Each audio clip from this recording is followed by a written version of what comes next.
네, 세상에는 많은 위인들이 있습니다. 제가 오늘 다루고자 하는 위인들은 두 명인데요. 한 사람은 고대 그리스 사람으로서 여러분들이 잘 아시는 소크라테스라는 사람이고요.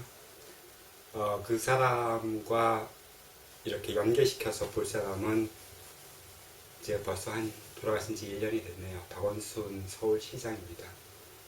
먼저 소크라테스에 대해서 말씀드릴게요. 소크라테스는 고대 그리스에서 그러니까 플라톤이 매번 스승으로 언급했던 인물이기도 하지요. 그래서 어떻게 보면 서양 철학의 아버지쯤이라고 호칭되기도 합니다. 그러니까 이 플라톤은 자신의 여러 저작을 통해서 이 소크라테스를 언급하는데 정작 소크라테스는 자신이 글을 남기지 않은 철학자이지요. 그러니까 어떻게 보면은 부처나 예수가 자기 글을 남기지 않은 것과 똑같이 그 제자들에 의해서 추앙되어지고 남겨진 인물이라고 할 수 있습니다. 보통 소크라테스 하면 여러분들은 어떤 생각을 하시나요? 그러니까 굉장히 여러 가지의 어떤 일련의 그 에피소드라든지 이 사람이 남긴 말이라든지 이런 것들이 있는데 대부분 이것들이 이제 호도되어서 우리한테 알려지고 있습니다. 이 상식이라고 하는 것은 항상 점검을 해봐야 되는 것들이긴 하지요. 그러니까 이 상식을 점검하는 것에서는 좀 더 높은 지식 혹은 자기가 탐구해서 얻은 객관적인 사실 이런 것들을 바탕으로 한 비판이 매우 중요합니다. 첫 번째로 예를 들 수 있는 것은 뭐냐면 소크라테스가 이런 말을 했다고 하죠. 너 자신을 알라. 이런 말. 그러니까 너 자신을 안다라는 말. 그러니까 스스로를 인식하고 스스로를 자각하든지 아니면 스스로의 어떠한 주체적인 존재 이유를 자신이 알고 설명할 수 있다라고 하는 그런 어떤 모토가 사실 서양 철학에서 굉장히 오래된 문제였습니다. 문제 제기였고 질문이었죠. 그러니까 이 말을 먼저 했다고 하는데 실제로 이 말은 소크라테스가 한 말이 아닙니다. 더 자세한 내용은 그 여러 가지 어떤 사실들을 통해서 전해지고 있는데 다른 사람이 했다라는 말도 있고요. 그리고 비교적 정확하게 이야기할 수 있는 것은 이 문구는 철학자들이 한 말이 아니라 그리스에는 여러 가지 그 도시들이 있는데 그 아폴로의 신탁을 받는 그 주요 신탁의 도시라고 알려져 있는 델포이에 가면 그 아폴로 신전에 들어가는 입구에 그 말이 이렇게 돌 위에 각인되어 있었다고 합니다. 그러니까 이 말은 어떻게 보면은 소크라테스 이전에 이미 존재했던 말이기도 하지요. 또 다른 측면에서 이야기하자면 그 소크라테스가 이런 말을 하면서 죽었다고 하지요. 그러니까 악법도 법이다라고 이야기를 하면서 죽었다고 합니다. 근데 이 말은 어디서 나오냐 하면 이 소크라테스가 자신들의 정적들이나 혹은 그 자신을 소크라테스를 갖다가 어떻게 보면은 이제 그 하나의 경쟁자로 삼았던 여러 사람들에 의해서 탄핵되는 가운데 이 사람이 이제 그 그리스의 전통적인 판결 방식, 그러니까 이 민주적인 판결 방식에 의해서 이 사람이 이제 사형을 언도받게 되는데 그 죄목이 청년들을 타락시켰다. 혹은 청년들의 정신을 타락시킨 주범으로서 지목되면서 이 사람에게 사형을 언도하게 됩니다. 글쎄요. 이 소크라테스의 전기를 전하는 모든 글들의 공통점은 뭐냐면 소크라테스 자신이 이 사회를 타락시킨 사람이 아니라 그 사회 자체가 이미 타락되어 있었고 어찌 보면 소크라테스는 그 타락한 사회에서 건강한 정신을 다시 복구하려던 그런 사람들이 아니었을까. 어떤 측면에서 우리는 이 말에 굉장히 집중해야 되는데요.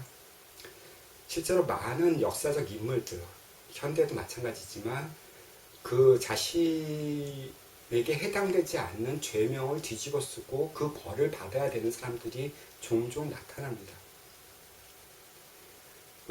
만약에 소크라테스가 청년들의 정신을 타락시켰다고 한다면 그의 제자 혹은 그의 제자였던 플라톤과 그의 제자였던 아리스토텔레스가 그렇게 소크라테스가 만들어 놓은 그런 철학적인 근거들, 이념들을 갖다가 계속 발전시킬 수 있었을까요?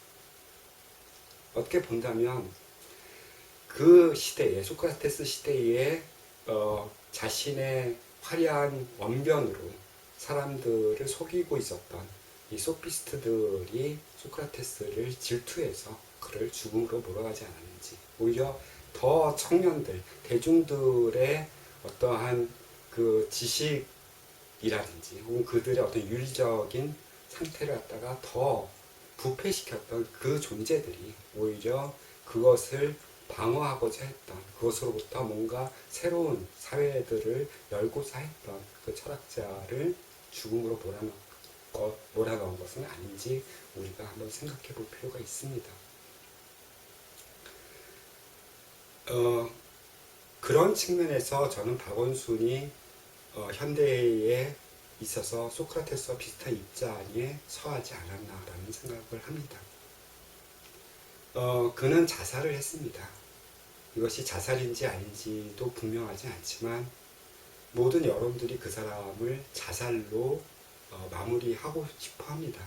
이 자살의 원인이 되었다는 것은 그를 보좌하고 굉장히 충성심이 높았던 한 여비서의 고발 고소로서 시작이 되었지요. 이 중요한 여러 가지 어떤 이 객관적이고 어떻게 본다면 이 사건의 전개에 해당하는 어떤 구체적인 사안들에 대해서는 여러분들이 모두 다 알고 있을 테니까 그만은 생략을 하고요. 과연 박원순의 자살은 어떤 측면에서 굉장히 터무니없게 느껴집니다. 왜냐하면 그러한 일로서 자살을 했을까? 혹은 그 외에 더 많은 일이 있었을까? 혹은 그렇게 그런 불미스러운 일이 한 개인에게 어떠한 감정과 그 자신에 대한 그 감정 상태를 이끌어왔기에 그는 자살할 수밖에 없었던가를 좀 고민하게 됩니다. 보통 많은 사람들이 이렇게 얘기를 합니다. 자기가 지은 죄에 대한 수치심, 굴욕감, 따위들로 이 사람이 자살을 선택할 수밖에 없었다. 혹은 자신에게 닥쳐올 어떤 여러 가지의 불미스러운 일들을 견뎌낼 수 있는 자신감이 없었기에 죽었을지도 모른다. 이 말은 그가 직접 전화를 통해서 남긴 말에서 추측이 가능합니다. 이번 파도는 넘어가기 어렵겠다라고, 힘들다라고 본인이 이야기를 했으니까요. 그러니까 그렇게 넘어가기 힘든 파도가 무수한 여러분들, 대중들의 시선에서 봤을 때는 별것 아닌 일이 될 수도 있겠습니다. 하지만 각자의 사람들의 마음에서 어떠한 일들은 비록 그것이 우리에게 사소해 보일지라도 어떤 사람에게는 이것이 목숨이 달린 중차대한 일이 될 수도 있다는 것이죠. 저는 이 박원순의 죽음에서 굉장히 큰 아쉬움을 느낍니다. 그가 당한 일 혹은 그를 자살로 몰아갔던 그 일 자체는 그가 거의 자신이 인권 변호사고 특히 여성 인권에 대해서 굉장히 많은 기여와 영향력과 그리고 자신의 노력을 바쳤던 그 일 가운데서 터진 일이었기 때문에 그렇습니다. 저는 그 박원순의 죽음 뒤에서 수많은 사람들이 박원순의 등을 돌리거나 혹은 박원순을 욕하는 것을 많이 보아왔습니다. 그들은 알까요? 정작 박원순이 어떠한 일을 했는지 혹은 박원순과 그 비서 사이에 어떠한 일들이 발생했는지 정확하게 알고 있을까요? 저는 그녀를 대변하는 변호사조차도 그 정확성이 참 미달하는 미흡한 그런 증거들을 내밀면서 박원순을 역대급 성범죄자로 몰아야만 하는 그런 상황들이 오히려 의심스럽습니다. 아무튼 박원순은 그 일로 인해서 죽었고 그 사람의 평생, 그가 읽어왔던 모든 일들은 수포로 돌아가고 우리의 기억 속에서 점차 지워지고 있습니다. 저는 다시 소크라테스로 돌아가서 그가 고대 아테네에서 그 민주화됐다는 그 사회 속에서 가장 민주적인 방식으로 사형을 당했던 그 사람의 입장과 박원순의 입장을 생각해 봅니다. 가장 여성인권을 비롯한 여러 민주화 운동에 어떻게 보면 든든한 지지돌이 되어 주었던 그 사람이 결국은 그 민주화의 고함 소리에 밀려서 결국은 생의 저 너머로 넘어간 것이 아닌가라는 생각이 듭니다. 어쩌면 그것은 자신이 만들어 놓은 어떤 시대적인 흐름에 자기 자신이 희생함으로써 그것을 죽이고 싶지 않아서 더 오래 지속시키고 싶어서 혹은 자신이 만들어 왔던 그 일들이 좀 더 지속력을 가지고 생명력을 가지고 나갈 수 있도록 자신의 삶을 희생한 것이 아닌가라는 생각이 듭니다. 오늘은 제가 그 소크라테스와 박원순이라는 두 인물에 대해서 이야기를 했지만 이것은 제가 예시로 꼽은 것이고요.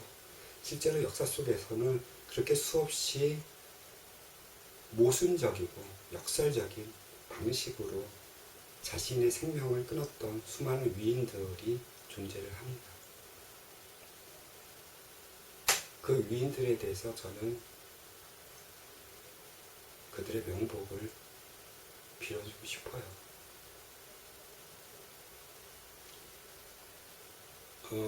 한때 이런 이야기들이 있었습니다. 그 민주주의란 다른 이념들과 다르게 얼마나 많은 사람의 희생과 피를 흘려야만 이루어지는가 혹은 이루어질 수 있는가를 또다시 고민하게 만들었습니다. 제가 대학생이고 청년기를 거쳤던 그 시기에 수많은 친구들이 스스로 혹은 국가기관에 의해서 목숨을 잃었습니다. 그 발판 위에 우리가 서 있는 것이고요. 그들이 아직도 살아있다면 굉장히 큰 아쉬움으로 그들이 살아있었음을 항상 염원했었는데